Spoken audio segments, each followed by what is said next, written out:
uma semana estudando apenas por questões para esse concurso da SEDES-DF, e aí eu aproveitei esse vídeo aqui para fazer as minhas considerações, que eu achei interessante, sendo uma pessoa que há um tempo atrás estudava de maneira tradicional, depois tive uma grande parada, né, nesse estudo para concurso, e agora estou retomando, e como eu tenho uma rotina completamente diferente do que eu tinha antigamente, vulgo, não tenho mais aquele tempo de 8 horas livres para estudar, e acabei sabendo sobre esse concurso e acreditei que seria possível mirar nesse concurso, mas acabou que meu tempo foi curto, né? É curto para esse edital aí, então eu só tenho esses 50 dias, agora nem isso mais.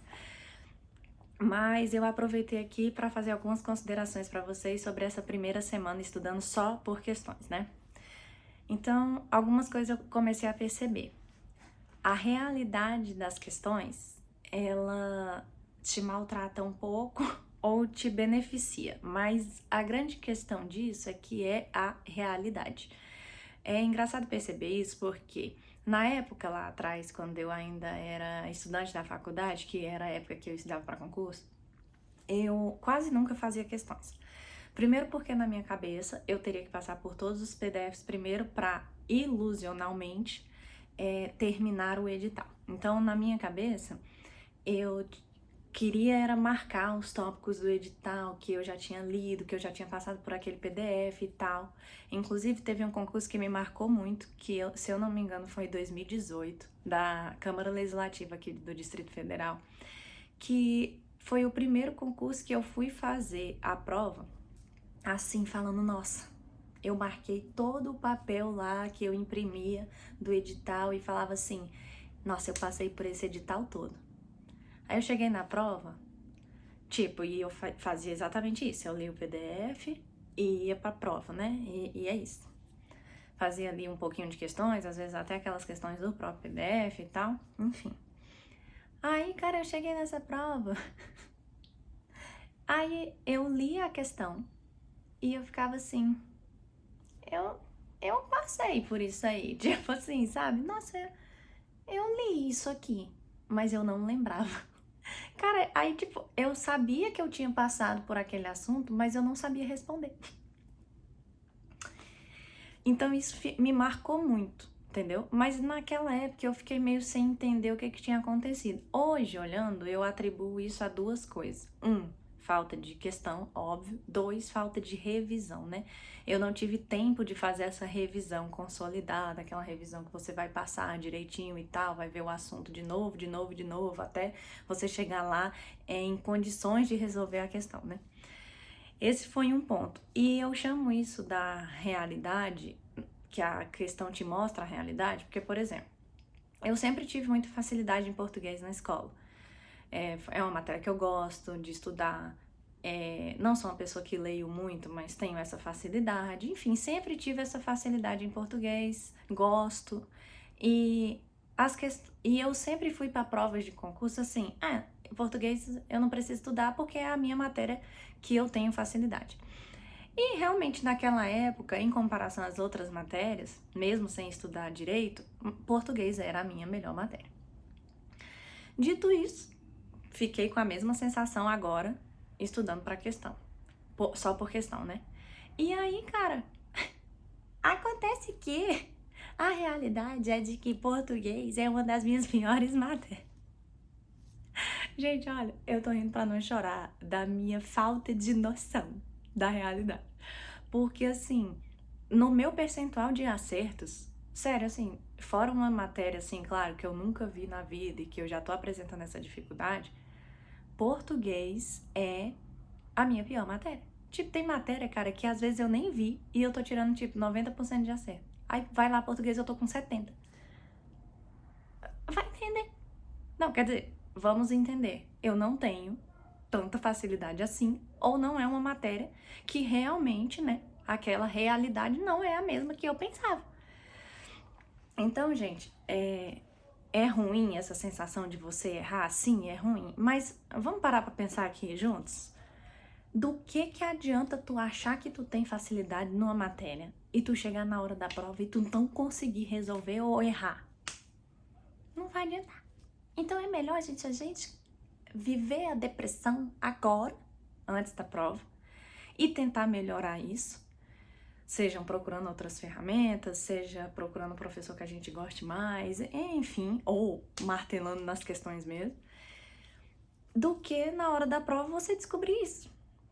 Né? E por muito tempo eu me iludi sem fazer questão com esse medo do erro, sabe? Do erro da questão, com aquele sentimento ruim de que você vai fazendo questão, tentando, e aí você erra bastante e eu não queria ver isso, ou mesmo não queria ver o meu percentual geral e já sabia que eu não ia passar. Algumas coisas assim que passam na nossa cabeça.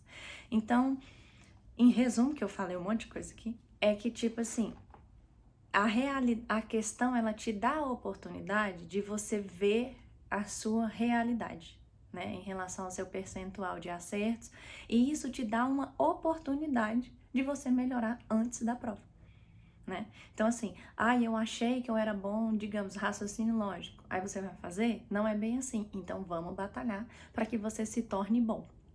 Ou desista também dessa matéria, né? Porque tem concurso que você pode desistir de estudar. Tipo assim, de uma matéria abrir mão para poder melhorar em outra. Enfim, essas estratégias que a gente usa. Mas esse é o ponto da realidade, né? Que eu achei bem interessante. O outro ponto é que você começa a ir entendendo aquelas coisas que o povo fala assim. Você vai conhecendo a banca. E eu nunca entendi isso direito, mas fazendo as questões, eu tô começando a entender, a Quadrix gosta de tal coisa. Quando a Quadrix usa essas palavras mais assim, igual o povo fala, né? Somente, nunca, não sei o que, gosta e a chance de estar errado. Ou quando é mais generalista, tem chance de estar certa a questão.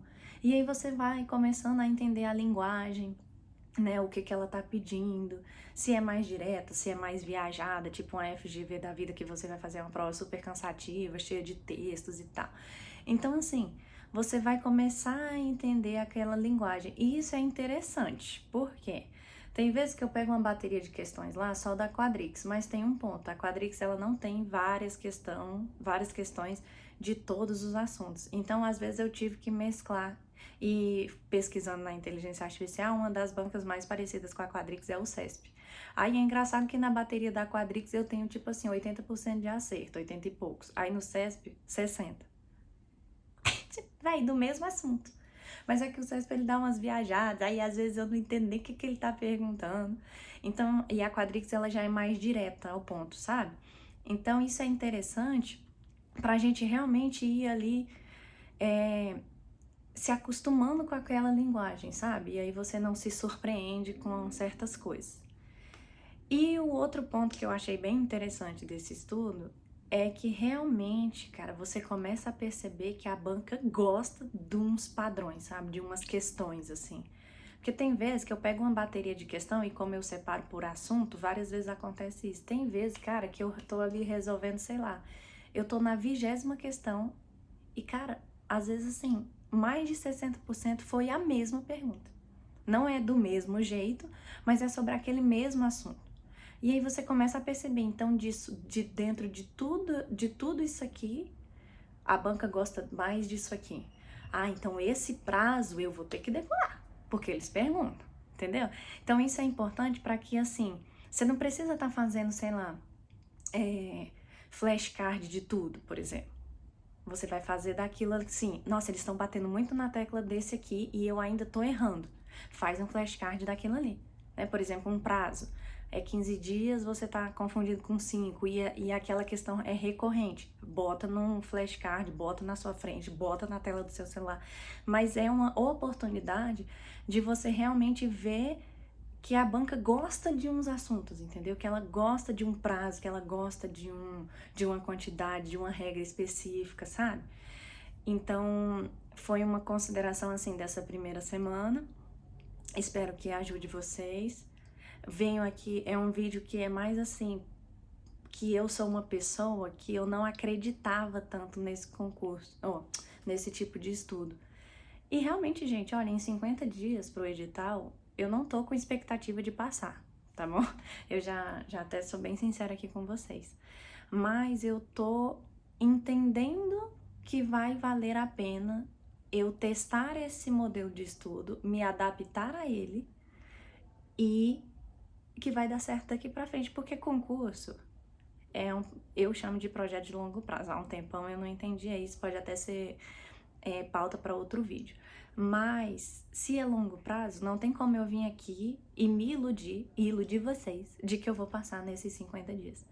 Mas é um teste. Como eu falei lá no meu primeiro vídeo, se você não assistiu, eu vou tentar testar e me adaptar a esse método. Então, esse vídeo aqui é pra dizer, poxa, eu tô começando a ver as vantagens.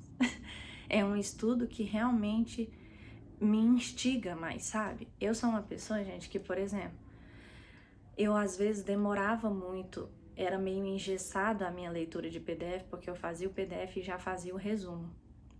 E, cara, era um estudo maçante, sabe? Assim, que me dava preguiça de ir lá e estudar. E o estudo por questão não, ele vai me instigando, sabe? Porque ele mexe um pouco com o meu emocional, confesso.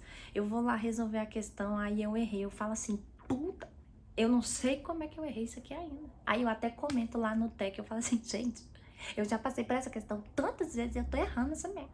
Então, assim, é uma coisa que mexe um pouco com o meu emocional e às vezes eu fico assim, eu vou fazer mais uma. Entendeu? Não é possível que eu vou errar, é a próxima. Então é um negócio que vai me instigando, sabe? Que deixa o estudo um pouquinho assim mais dinâmico, entendeu? Do que aquela leitura maçante e tudo, sabe? E o último ponto, né? É que realmente, gente, parece que é um estudo. Eu digo parece porque eu não tive resultado ainda, mas parece que é um estudo que vai me poupar de muitas coisas que o PDF não me poupa.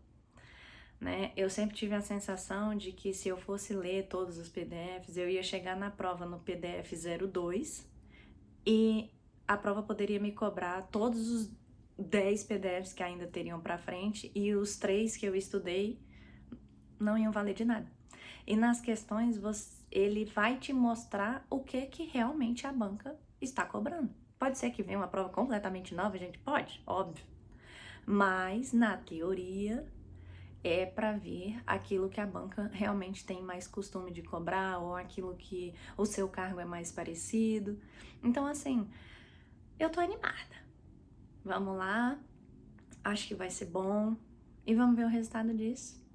E espero que incentive você a também fazer esse tipo de estudo, não necessariamente 100% por ele, mas que você se engaje mais nessas questões, beleza? Eu acho que vai te ajudar.